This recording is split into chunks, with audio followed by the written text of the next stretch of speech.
It is January 1999. The dot-com boom is in full force. The Dow Jones just crossed 9,000 points for the first time in history. Everyone is talking about the internet changing everything. And Sarah, 25 years old, fresh out of college, earning $38,000 a year at her first real job, makes a decision that most people her age do not make. She opens a Roth IRA.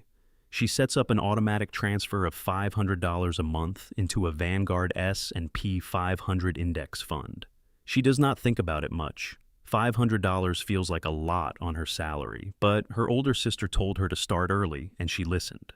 That same January, Mike is also 25 years old.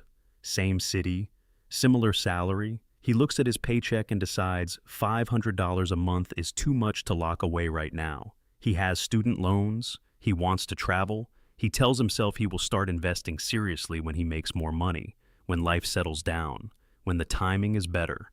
10 years pass. It is January 2009. Mike is 35 years old. He is now earning $72,000 a year.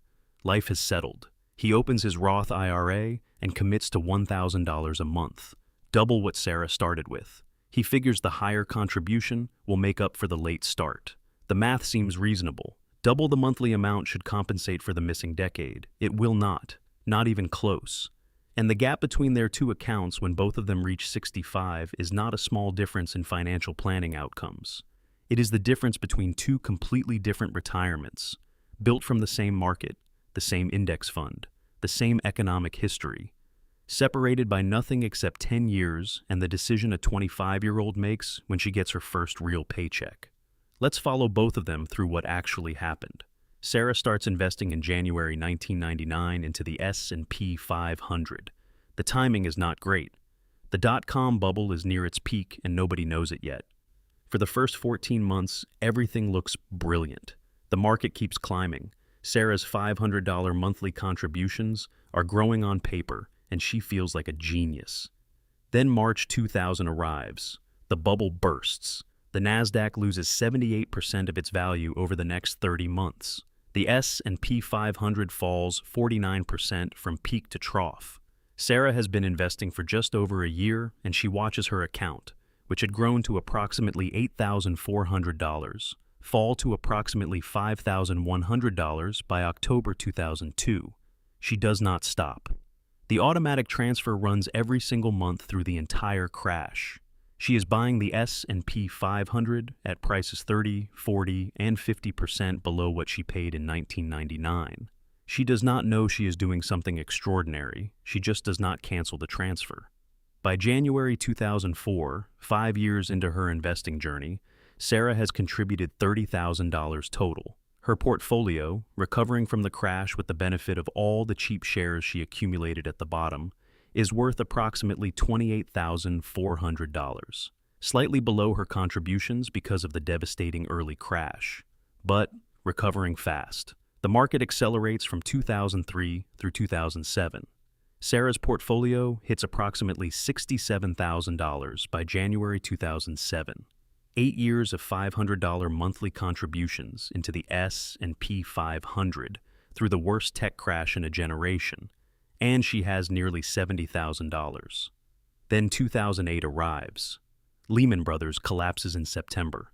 The global financial system begins unraveling. The S&P 500 loses 56.8% from peak to trough.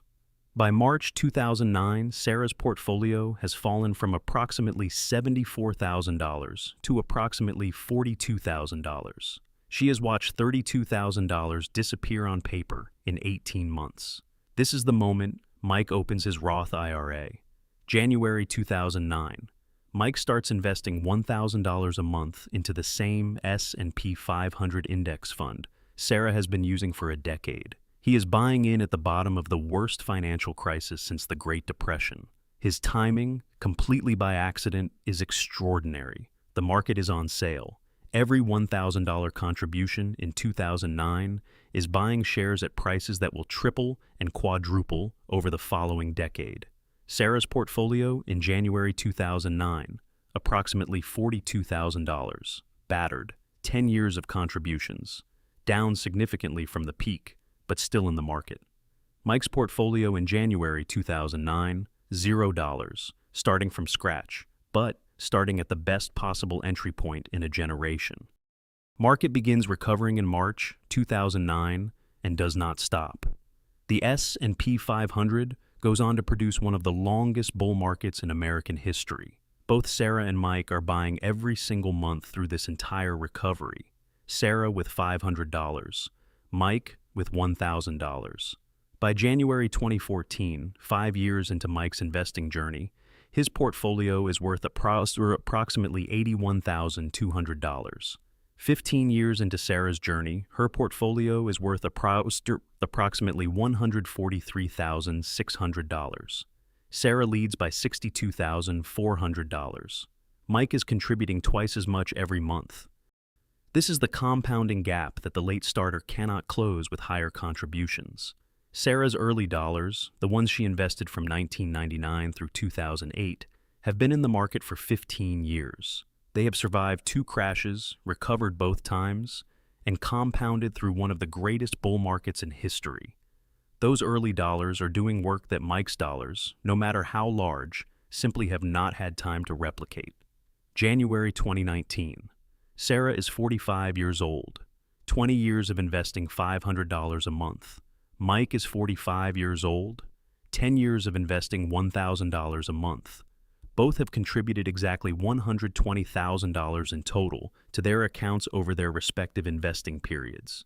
Same total dollars contributed, different outcomes. Sarah's portfolio in January 2019, approximately $416,000. Mike's portfolio in January 2019, approximately $206,000. Sarah has more than double Mike's portfolio value on identical total contributions. The only difference is that her dollars have been compounding for 10 additional years.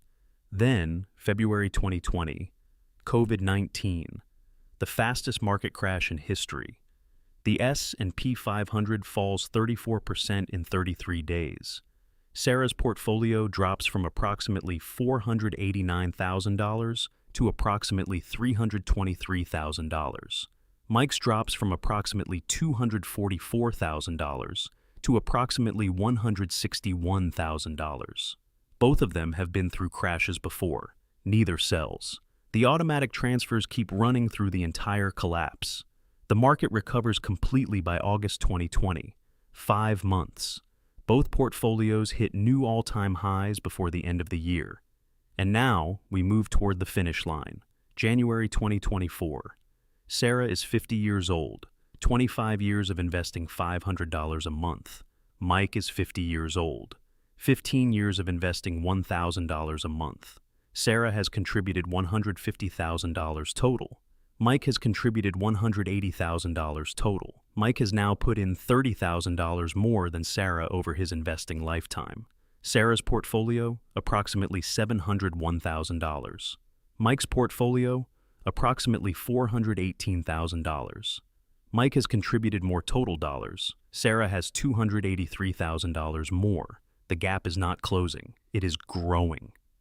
Because Sarah's earliest contributions, the $500 she invested in January 1999, have now been compounding for 25 years.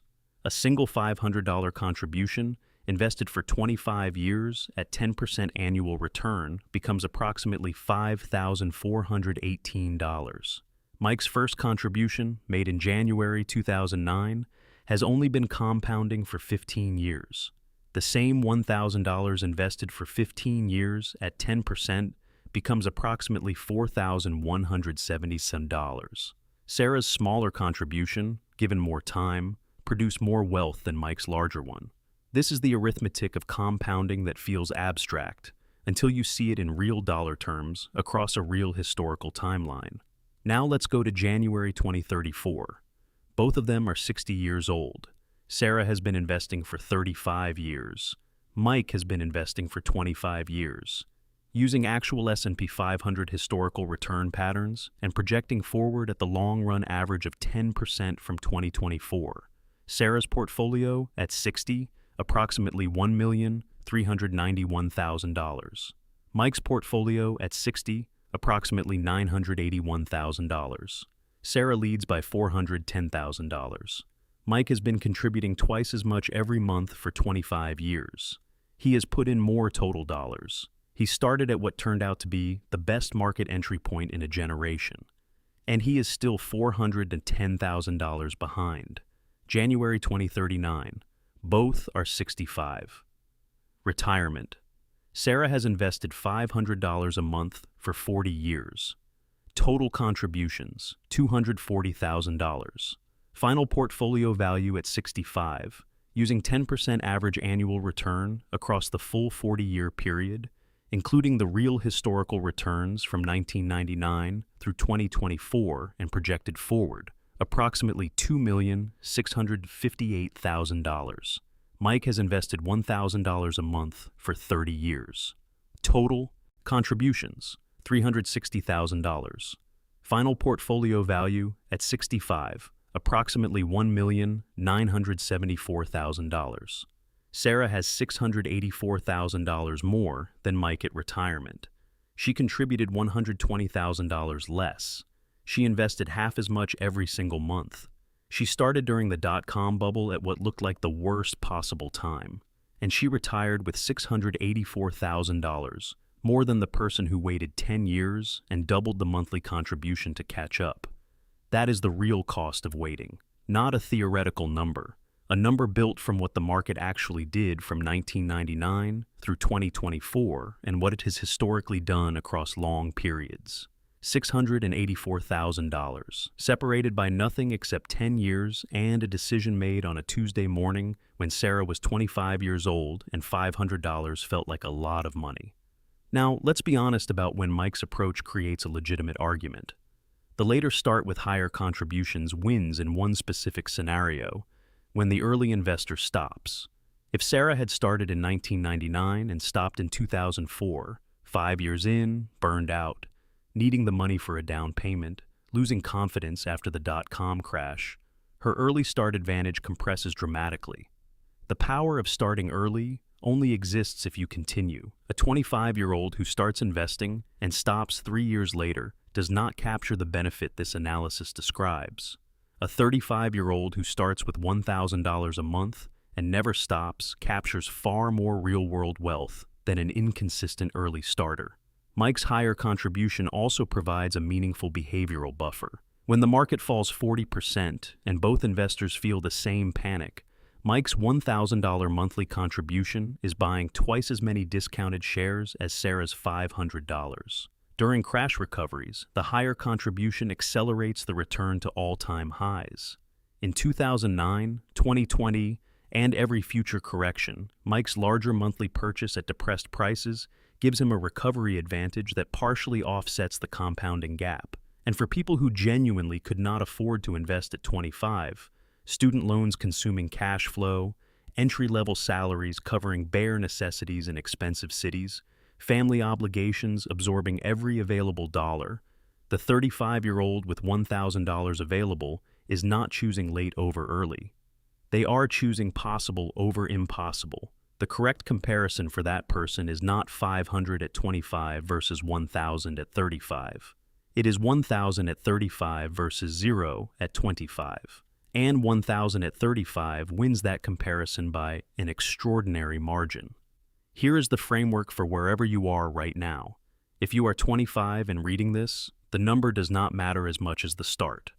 $200 a month at 25 beats $1,000 a month at 35 in most historical scenarios. Start with whatever you can afford. Increase it every time your income increases. Never stop the automatic transfer, regardless of what the market is doing. The crash years are when your future wealth is being built at a discount. If you are 35 and reading this, you have not missed the window. You have missed the best window. That is different. A 35-year-old who invests $1,000 a month for 30 years still retires with nearly $2 million. That is not a consolation prize. That is a real outcome that changes your retirement completely. The urgency now is to start immediately and to never rationalize another delay. If you are 45 and reading this, the math requires a higher monthly contribution to reach the same outcome as an early starter. That is simply true, and pretending otherwise helps nobody. But 45 to 65 is still 20 years of compounding. 20 years of $1,500 a month at 10% annual return produces approximately $1,031,000. That is a fundable retirement. The window has not closed, it has narrowed. Respond accordingly. If you have a child or a teenager in your life, the single highest return financial action you can take for them is opening a custodial Roth IRA the moment they have earned income, a summer job, babysitting, lawn mowing, and contributing whatever their earned income allows. A 16-year-old whose parents contribute $1,000 to a Roth IRA has 49 years of compounding ahead of them before traditional retirement age. That $1,000 at 10% for 49 years becomes approximately $106,000 from a single contribution made when they were 16. Back to Sarah and Mike in January 2039. Sarah is 65 years old. She has $2,658,000 in her Roth IRA. She contributed $240,000 over 40 years. She survived the dot-com crash. She survived 2008. She survived the pandemic. She never stopped the automatic transfer, not once. The market rewarded her for it every single time. Mike is 65 years old. He has $1,974,000 in his Roth IRA. He contributed $360,000 over 30 years. He started at the best entry point in a generation. He contributed double Sarah's monthly amount for 3 decades. He built real, meaningful, life-changing wealth. He also built $684,000 less than someone who started 10 years earlier with half the monthly contribution. The market did not care that Mike worked harder. The market did not care that Mike contributed more. The market rewarded the one variable that no amount of money can buy back once it is gone: time. The next time someone tells you to wait until you can afford to invest more, ask them one question. What does $500 a month compounding for 40 years produce versus $1,000 a month compounding for 30 years? Because the answer to that question, built from what the market actually did across real historical crashes and recoveries, is the only answer that shows you what waiting actually costs. And if you are wondering what happens when you compare investing $500 a month at 25 inside a Roth IRA versus a traditional 401k, when the tax treatment on the back end changes the real withdrawal value by hundreds of thousands of dollars, that is a completely different conversation, and the math might change everything you think you know.